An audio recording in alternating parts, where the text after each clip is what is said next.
You're listening to Your Worst Friend, going deeper.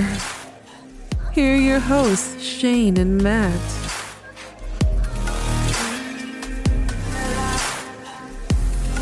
Our guest today is a legend. She's a 9-time AVN nominee. She was inducted into the Urban X Awards Hall of Fame in 2011. She was inducted into the AVN Hall of Fame in 2017. You can find all of her links to everything she does at sarajlinks.com. That's Sarah with no H, SARAJAY, links.com. Or if you want to get to the really good stuff, go to saraj.com and subscribe. You can check out her new line of CBD products. That's available at sarajcbd.com. And I'm going to call her the queen of new media because, I mean, she's dominating every fucking avenue she goes down, it seems like. And that's awesome. And I love that. And that's what we're trying to do on this show. We're trying to shine a light on people who work in the sex industry, sex workers, porn stars, whatever it is, and show a little bit deeper side of them. And I think what we'll probably get into today is a lot of business talk. Oh, by the way, if you didn't know by all the domains and everything else, we're talking to the legend, Sara J, today. So thank you very much for coming on, Sara. We really appreciate it. Thank you so much for that lovely introduction. Oh, I try. It was only about 60 grand worth of radio school, college to be able to do that. Paid off. Yeah. I don't think so. No, I did paid it off. But that's not what's important. What's important is that we have a legend on today.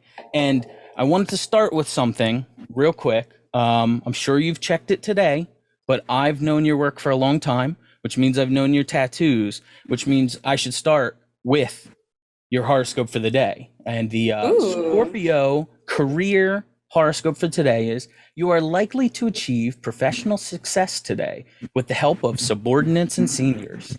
Financial rewards in the form of a bonus are on the cards for your fresh ideas. Okay. Ooh. It's funny, we bring that one up as we're talking about your new CBD company, which we'll get into at some point. And then your Scorpio finance thing today is: your financial front seems stable. The day promises to bring financial gains. Excellent. That's awesome, right? Yeah, I hope that every day's financial horoscope is like that. Sure. Right. Don't dive into your loved one today. It says it might be a little rocky. Maybe we can touch on that at some point too. But I want to start with the first question. So again, I've known your on-screen work for many years, probably since I was about 16 years old. And what I was diving into is a lot of your other stuff. How committed are you to astrology? It seems like you're as committed enough to get a whole bunch of ink on your back about it. Yeah. How long have you been committed to astrology, and has it ever affected you in the porn industry per se? Like, say, I don't necessarily know how astrology works, but you ever get a horoscope where it's like, you're going to get a real huge cock today? Does that happen? I have not gotten that horoscope, but I look forward to it in the future. Unfortunately, I got that one time. To like astrology. Oh, you got it one time? Yeah, I got it one time. It hurt. But we're good here. So you're pretty committed to astrology. Yeah. I started studying astrology maybe in middle school. And I got really into it by the end of high school. And, for those there's still people out there who don't really know what astrology is, but astrology is the science of the way that the sky looked the day you were born and how that affects your personality and character. And that varies from a horoscope, because a horoscope's a daily fortune, basically based off of astrology. Okay. So they use astrology in horoscopes, just to clear that up. But yeah, so I don't know. I don't know how or why astrology works. And I think, most of us don't know how or why. It's one of the great mysteries of the world, but it does. And, it does so much that I can meet somebody and kind of usually guess what their sign is, Okay, what's mine? Oh yeah, let's go. I don't know you yet. Okay, all right. Have a conversation, By the based off personality and stuff. the Maybe at end the of end the of the episode. show. Yes, for Yeah. sure. Yes, please let us know what you think we are, and I I will was just gonna become blurt what it I out. am. Okay, yeah, don't blurt it out, Shane. I'm not. I'll so- save it. So let me ask you: has that ever affected you in your porn career? In the sense of like, I don't know. Do you check your daily horoscopes, or is it more? Again, I'm trying to understand astrology in and of itself. Is there ever a time when you're like, okay, I'm supposed to shoot this scene this week, and it's like, don't leave the house because bad things will happen to you You're gonna in get torn in half by a bunch of dicks. lube related incident, like something like that. Has there ever been a time where you have to call up a producer and go, can't do it? Can't do it today. Yeah. No, but not that exactly. Like, I don't really pay so much attention to horoscopes because a lot of times horoscopes are kind of like BS. Like, I feel like they're kind of like a novelty, right? But like astrology, on the other hand, is a little bit more like stable in science. So like, Mercury retrograde just happened. It was over on October 18th, I think. Okay. And I'll be honest, it affects things like, because Mercury retrograde always affects communication and like electronics a lot of times. Like, Right. so like my internet went out, my computer broke, like I'm having a hard time communicating ideas with people. And so, when stuff like that happens, maybe it's not like the best week to communicate with others. Maybe I'll save it for a couple weeks, Sure. Hmm. Okay. So it does affect me. Like, That's why my wife hasn't talked to me in years. Well, Mercury retrograde only lasts a few weeks, so I don't know. Oh shit, Well- Shane, she's got to find a new excuse now. Yeah. Maybe it's a cumulative effect. We'll look into the science of it. But Yeah, how you about could like always- the astrology itself of like when you were born? You said it's like the science of the sky, the day you were born, and then how that affects you in your day-to-day life. So how do you think that it shaped you into becoming one of the, the biggest queens of porn, It's a very good question. So I'm a Scorpio. My birthday's coming up in 2 weeks. I'm super hyped about it. But couple of things that Scorpios are known for as far as like characteristics. And one of the things, each sign rules a part of the body. And Scorpios rule over the genitals. Nice. Fuck. Right? Yeah. If you Should have been a read into scorpion. Scorpios are always very sexual, very sex focused, and also like very business minded. They're leaders. They kind of like take control of things, and all those things kind of like fit into my personality, and that's how I do business, and that's how like I get through my life, Okay. What are their bad characteristics? Because there's always good and bad with each one. Yeah, no, for sure. Controlling, it works both ways. Like, I like to be in control of shit, but I also like to be in control of shit. So that's that. But then also like sometimes they say like Scorpios can be like a little mysterious, and sometimes people don't always like understand them, or they can be like a little like cunning. So, and also very like quick to like cut somebody off, or like like they associate it with the sting of the scorpion, like Scorpios are cool, and then when they sting you, they're like not cool at all. So it's 0 to 60. It's like, hey, Yeah, I'm gonna be awesome, but if you fuck with me, fuck it, we're done. Okay. Yeah, all the way I'll done. fucking cut your cock off. And like no coming back. There's like no apologizing or anything like that. Yeah. Well, I'll eliminate one for you. I am not a Scorpio, but those sound like characteristics of mine. Like I totally get that. I've burned plenty of bridges on purpose afterwards, because it's like, I don't need this. I don't need stress. I don't need this. You bring nothing but negativity in my life. Fuck it. You're done. Yeah. And that's the argument actually against astrology. A lot of times is that like they word things in such a way that like it can apply to anybody, and I feel like that's sometimes true, but like if you read enough like research and enough resources, you can gather your own like information. So I don't know, I understand why people have doubt in astrology, because we don't know how it works, but I also personally feel like there's way too many common things amongst people born at the same time that it just like I don't know either, but it makes sense. I think you got to like dig into it It just there's only one thing that never made sense in astrology to me, and it's like, why are the people who have the sign Cancer not all dying of cancer? Shouldn't they all have cancer when they're born? Shouldn't they just women just give birth to tumors? Aren't all virgins. Yeah, that's a good point. It's a good point. Yeah, there's just a whole like everybody born in whatever month. I don't even know what month that is. Whatever month Virgo is. They're just all the nuns. Every nun is just a Virgo. Yeah. I got it. Makes sense now. But it's actually the opposite. Like Virgos are like one of the second most sexual signs. Oh, okay. Okay. All right. Sluts. That's fair. So it doesn't it's like Scorpios are like whores and like Virgos are like sluts. Got okay. it.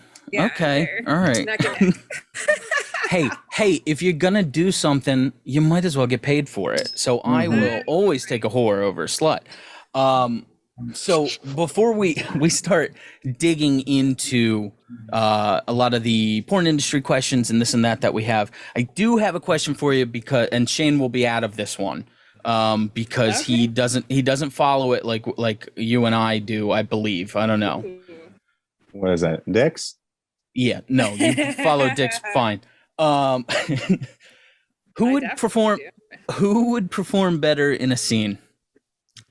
Derrick Rose or Julius Randle? Yeah, I have no idea. Okay. I have no idea. No, and I'm not. Yeah, I'm right there with you. Yeah.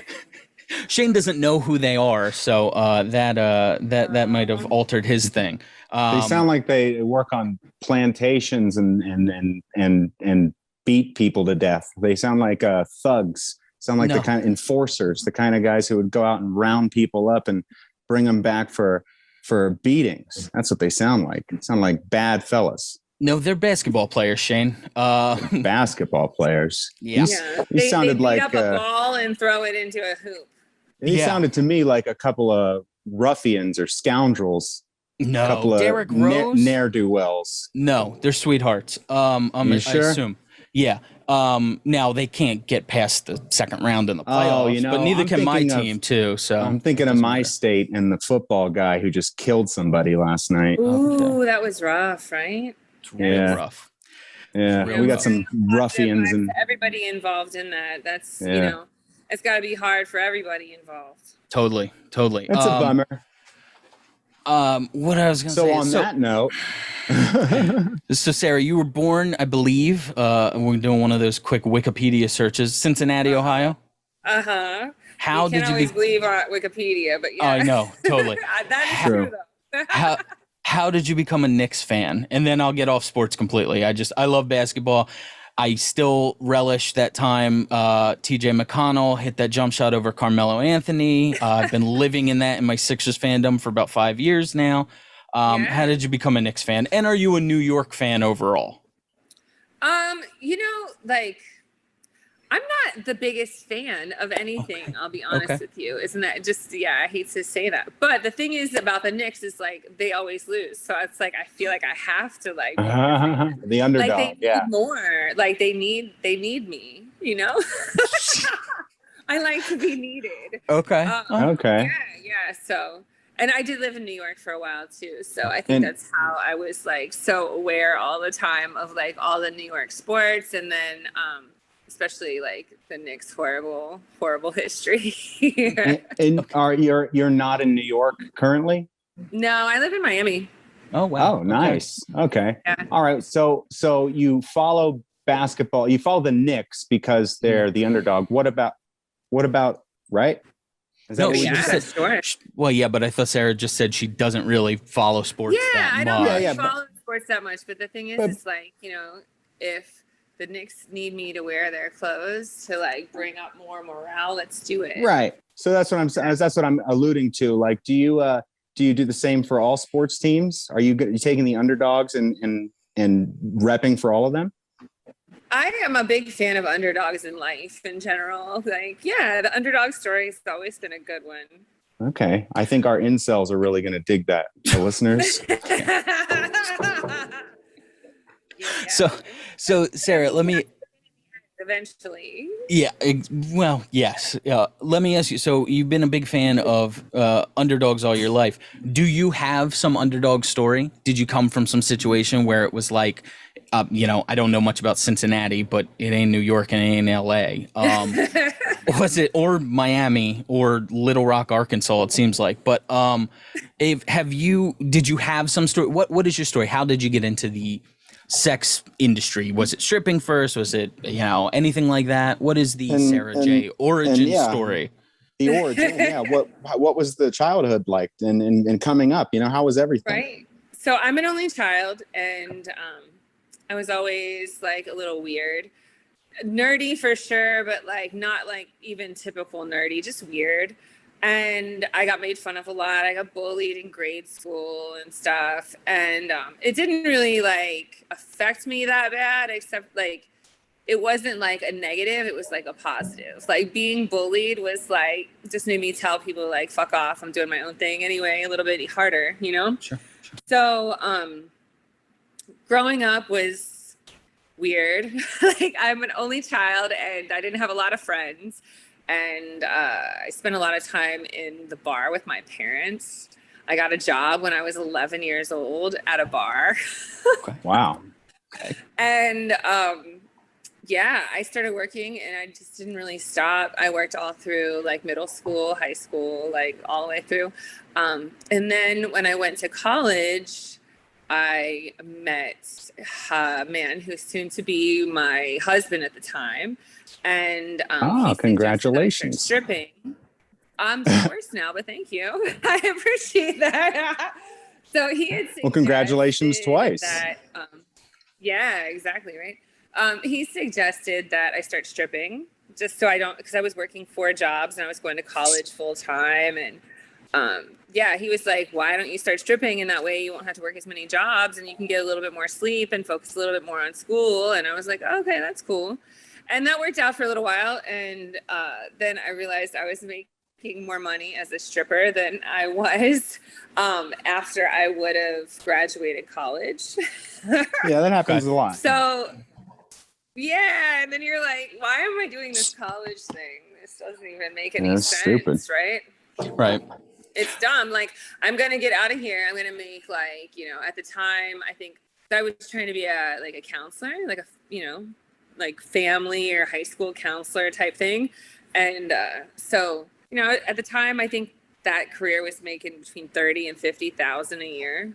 Okay. And shekels. Yeah, that. Ew. Yeah, I was already doing better than that stripping. So I was like, what am I doing? So I quit college about a year and a half in and stripped full time, took some interior design courses. And then I just kind of like dropped school for a while and stripped and moved to Vegas. Okay. Once I got to Vegas, I thought it was going to be like the stripper mecca. And I was just going to like have giant piles of money everywhere. And it wasn't really. Like the whole big fish in small pond in the Midwest, but I was a small fish in a big pond in Vegas, right? Yeah. So, I guess, yeah.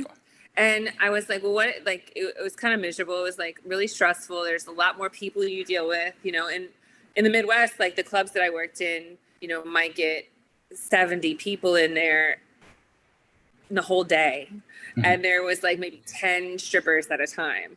In Vegas, you have hundreds and hundreds of girls working at the same time. And you have customers, just, thousands of customers. So it was just like a little overwhelming and it was just stressful. And I was like, this isn't what I really wanted it to be.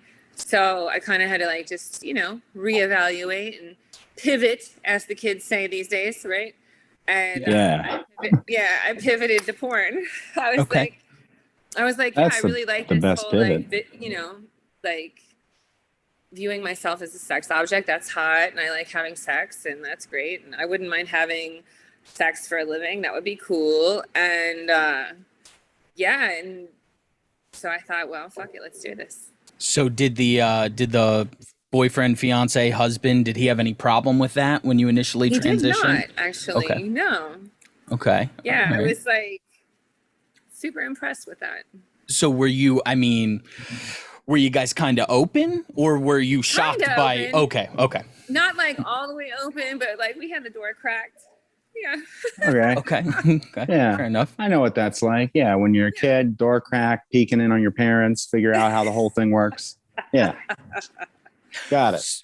So your first scene, do you reach out to a producer? Does a producer find you? Did you like pursue it actively or was it just one of those happy chances? The very, very first scene, first of all, everything I did, I pursued actively. Sure. I didn't have any happy chances in like my whole life. Like, everything that I've done, it was like, I want to do that. I got to do it. And I had to like hunt it down and make it happen, you know?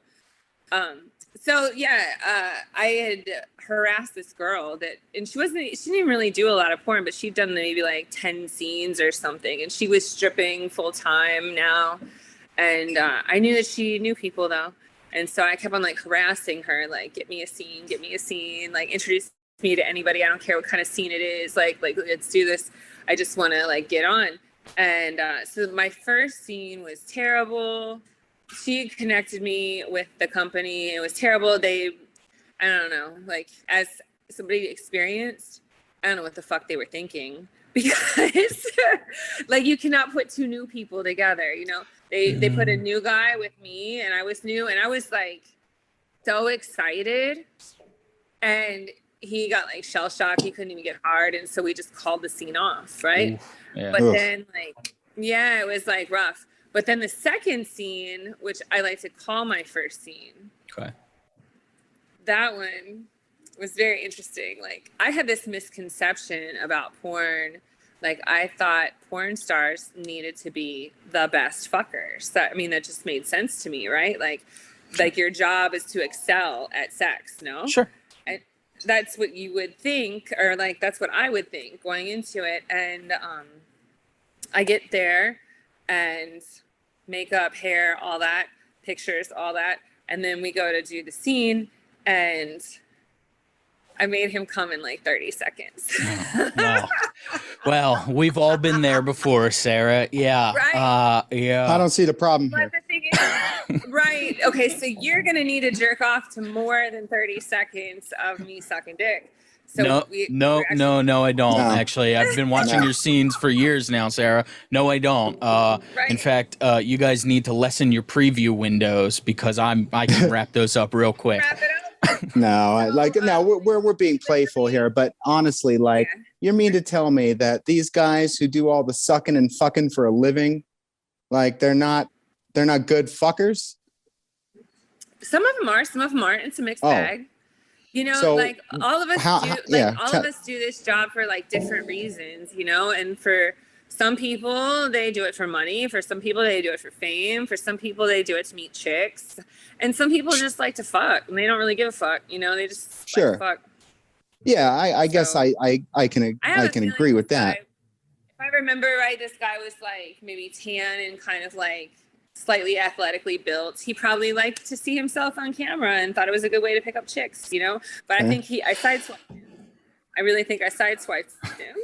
Like, no offense to him. Like, I just don't think he was ready for somebody trying their, like, I think he was ready for some dumb new girl that was going to put like a third of an effort into it. And I was not that.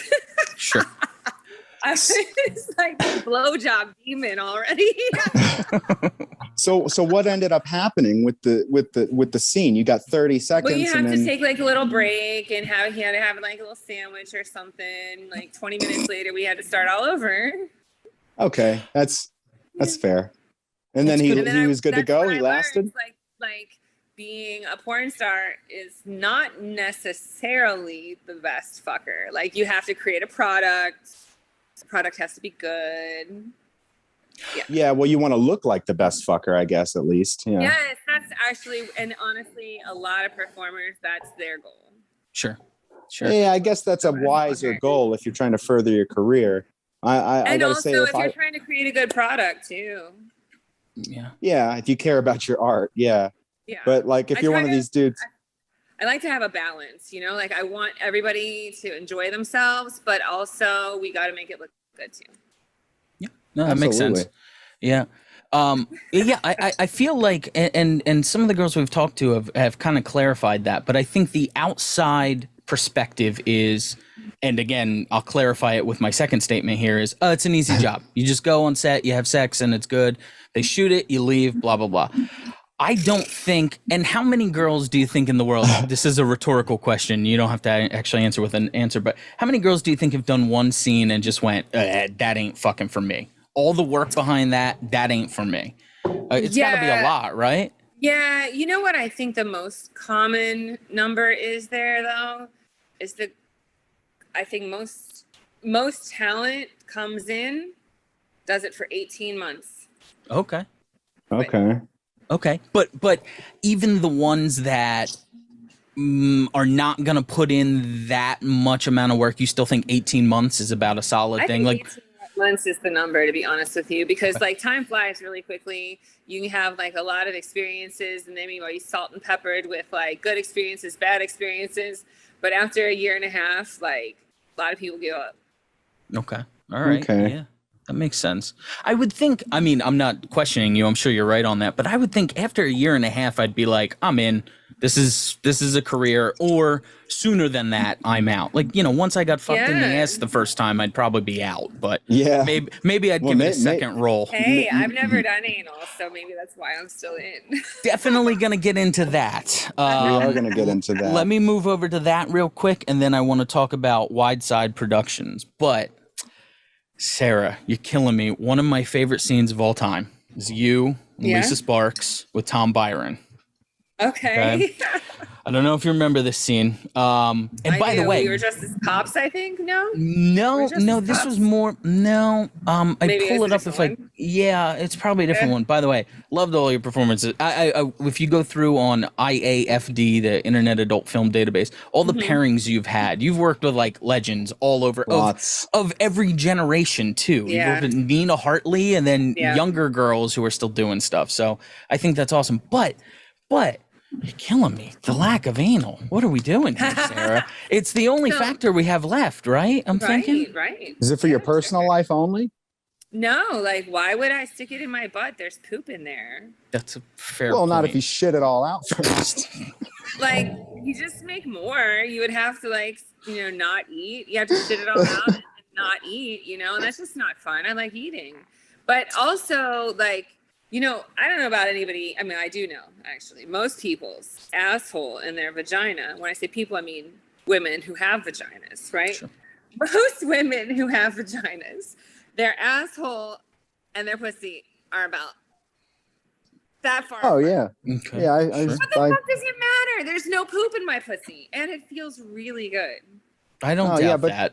Yeah, but there's not this like social and sexual stigma around normal biologically intended sex, like there's something taboo about. Thank you for saying that. Nobody ever says that, like, because as soon as I point that out, and that's really what I'm pointing out, is that like you're a sick fuck because you need that like mental like, oh, she doesn't like it or she's not supposed to be doing it or whatever, I mean, like, yeah, I'm sick. And I mean sick fuck in a nice, loving, wonderful way, accepting way. But like, whenever I say that to people, they're always like, yeah, but I know what they're thinking. They're thinking what you just said, and they just don't want to say it because they're embarrassed now.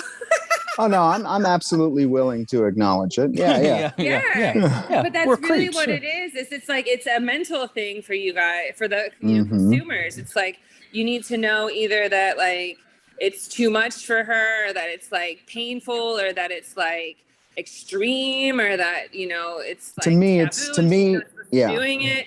To me, it's like the church thing, like that's a big no. Like you're gonna go to hell, Like I like that. Okay. Yeah. And the other thing that I also feel like it is too, because I'm like always like obviously people ask me over the past 21 years every day, like so I think about it a lot, and I think the other thing is too is that some people who have buttholes. Like they know what it feels like to get fucked in the ass, And it just turns out that everyone has a butthole.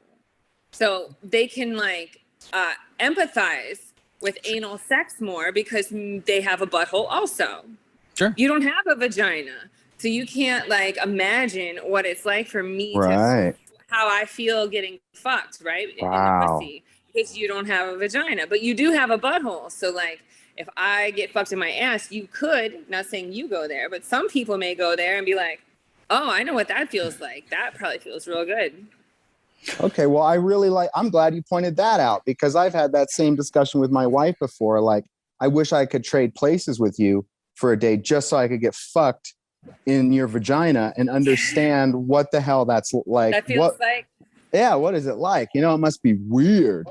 It is kind of weird, but awesome. Stabbed? But, like awesome and weird. Yeah. Okay.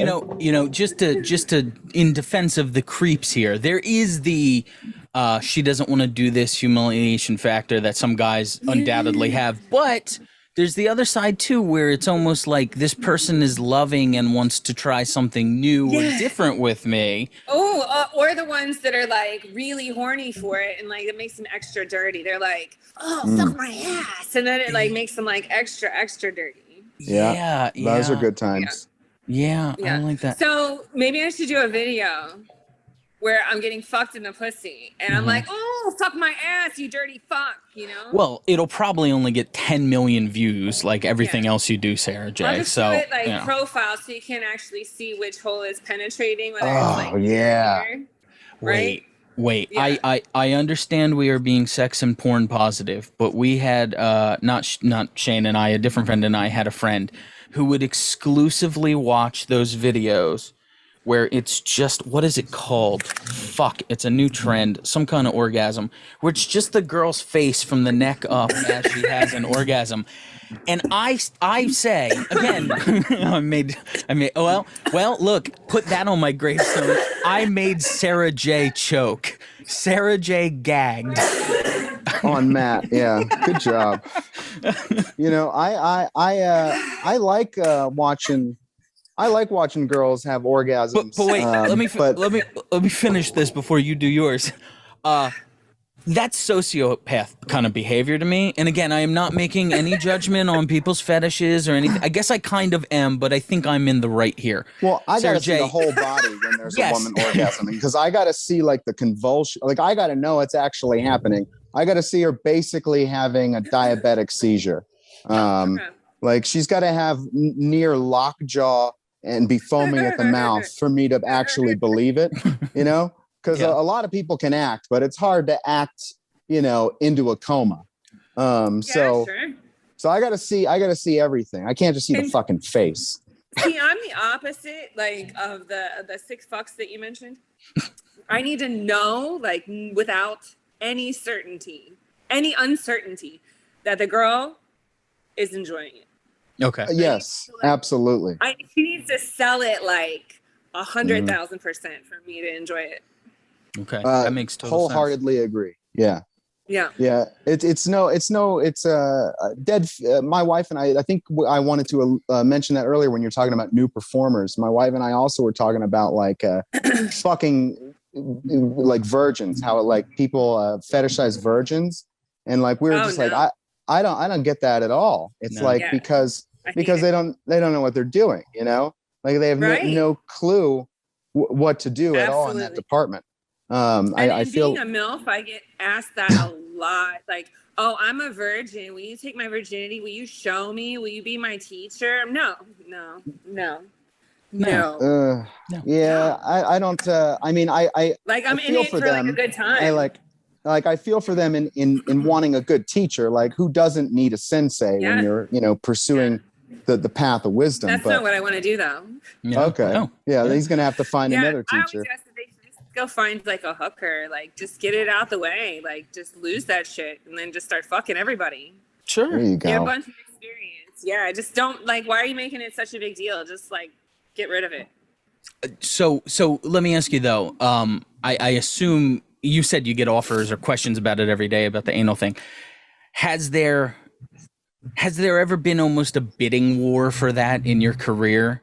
And has anyone ever approached a number that you would go, fuck, it hurts to turn this down. You've always turned it down, obviously, You but talking about for the Yeah. ass? yes, yeah, not the Okay. fucking, not the sociopath thing where we're just shooting Sarah J's face. Well, we want to clarify for the Yeah, okay, the we got it. reprobates. Yeah.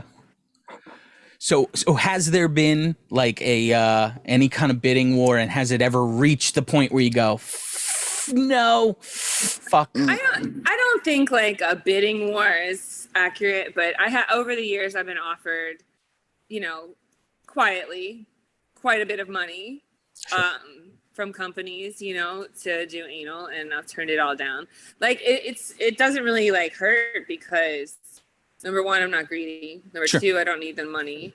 And then like also I just don't want to do it. And there's really like no amount of money that can get me to do things that I don't want to do. Like that's just the way that I am. I know not everybody's the same, but yeah, like most things that I don't want to do is like I'm just not going to do them like for any kind of money. Sure. Are there things that you do in your personal life that are just for your personal life sexually, but you won't do on camera? Like I know some people that we've talked to have said, anything I do like is for show, basically. It's all out there. And some people have stuff that's more private, more reserved. What about you? There's not any like specific acts that I do that are private necessarily, but I would say like the chemistry and the amount of passion is different, because obviously like when you're working, you might not be able to create chemistry with your partner, or maybe not the level of chemistry that you do with somebody that, you're personally involved with, so like, but you are still going for that, right? You are still trying to create I chemistry. definitely do. Good. Yes. Yeah. But it's just like, especially if it's a stranger, you show up on set and you've got like 20 minutes to like get to know each other and create some chemistry. So yeah, it's a little like challenging sometimes, but yeah, no, I definitely make the effort. It's just like you're successful in your personal life because it's your personal life. And on camera, you also have to like be really concerned about how it looks. Whereas in your personal life, you're concerned about how it feels and how it makes the other person feel, That's awesome. Beautifully said. Yes. Yeah. I want to get into two things real quick, and then we will wrap up and let you go. You're a busy woman. Wideside Productions is your production company, right? One thing I really love that you talked about is Sarah J, obviously queen of interracial porn. I think personally, that's me. There's other people who do it as well, but I mean, Sarah J really dominates it. But the one thing I really read that really made me go like, this is awesome. She's doing something, good here was you talked about you were going to allow Black performers to tag themselves as however they wanted to be tagged. Sure. Yeah, and I think that's only fair. People should be tagged the way they want to be tagged. All performers, like if you want to be called like I don't know what something complicated like Pan Asian African whatever, let's do that. I don't know about all performers. What if a guy with a really tiny dick wants to be called like big dick, like big white cock or something? No, but I mean it's like a little pimple. Goes, yeah. Okay. What if a white guy wants to be labeled as a big BBC?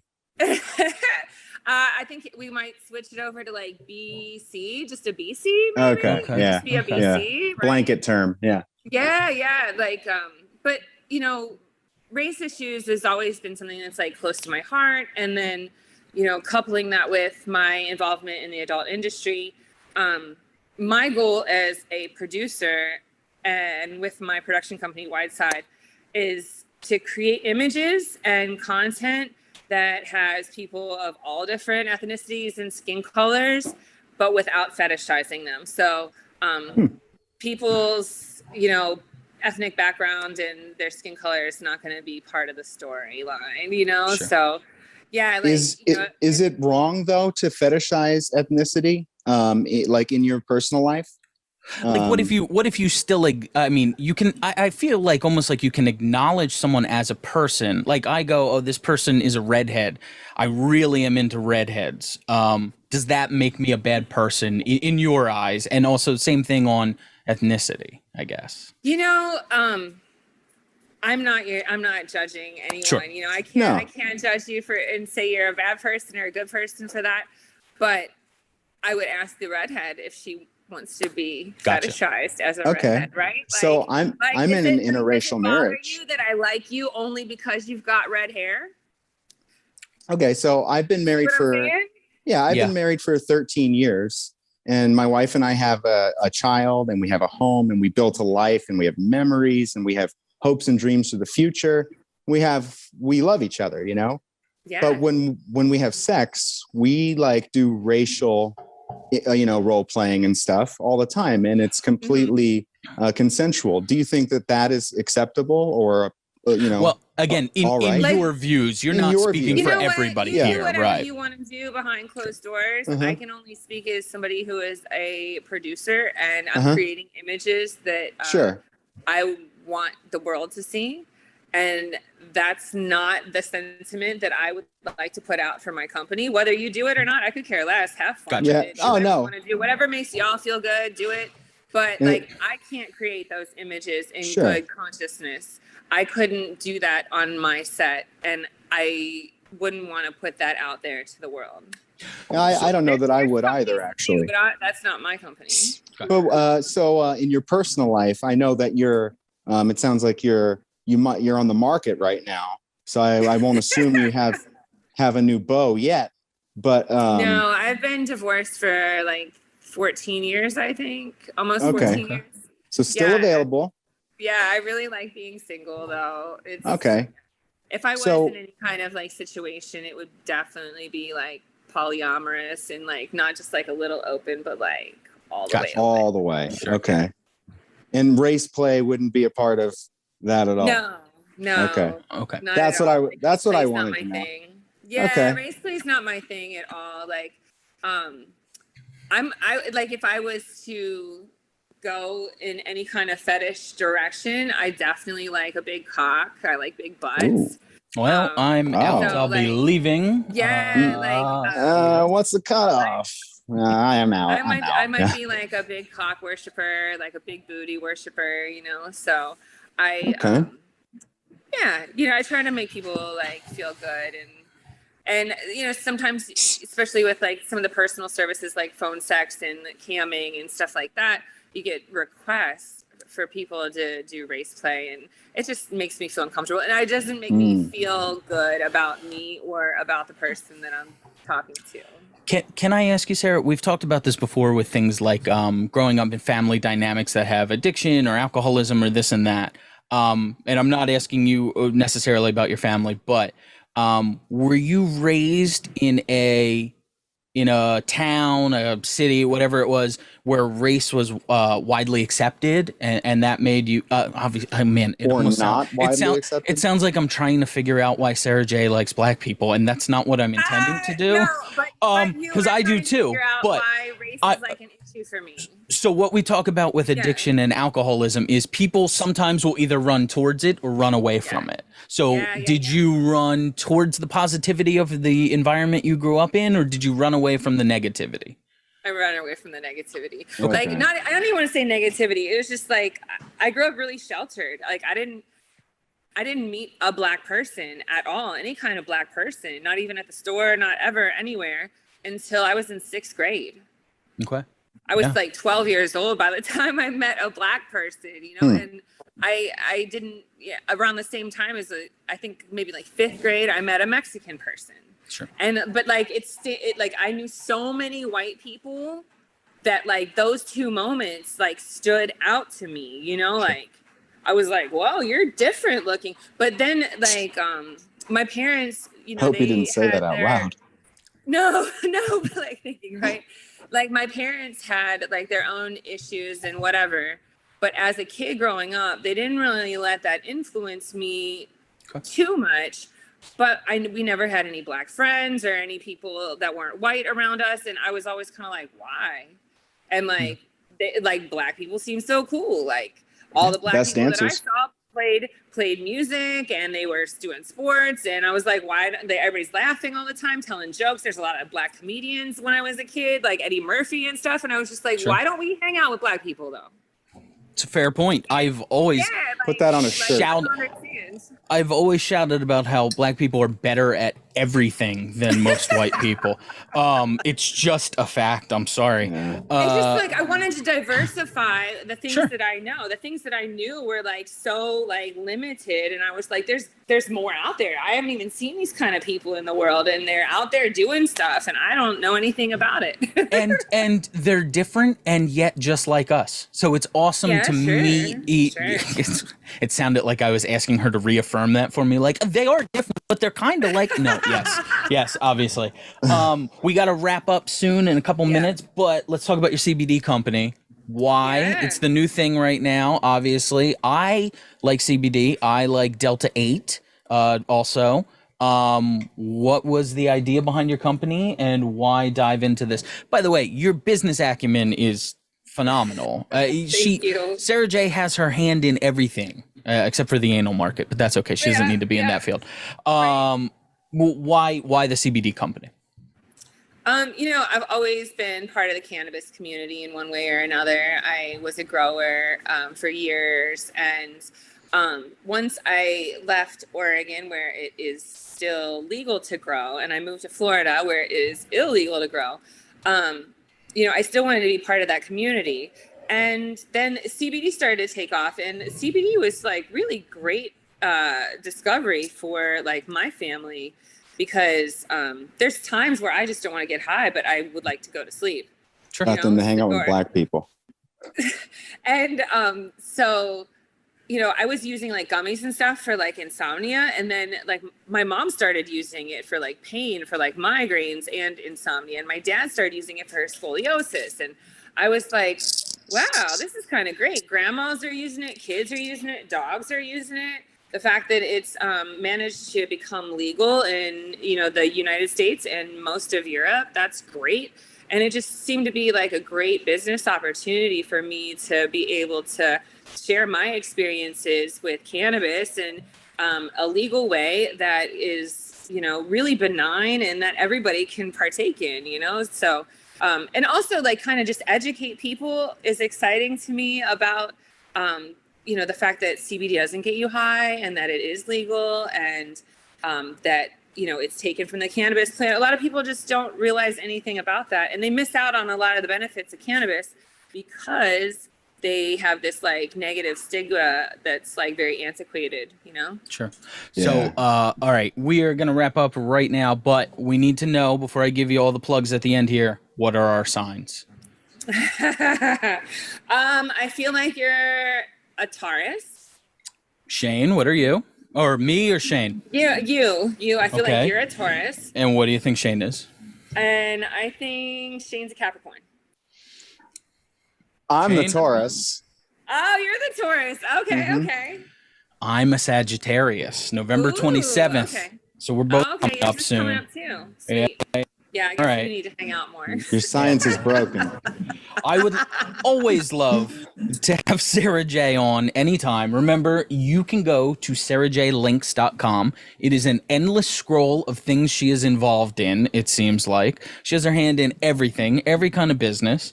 You're going to want to go to, where is it? sarahj.com. Obviously, subscribe, sign up, check out her OnlyFans, go follow her on Instagram, follow her on Twitter.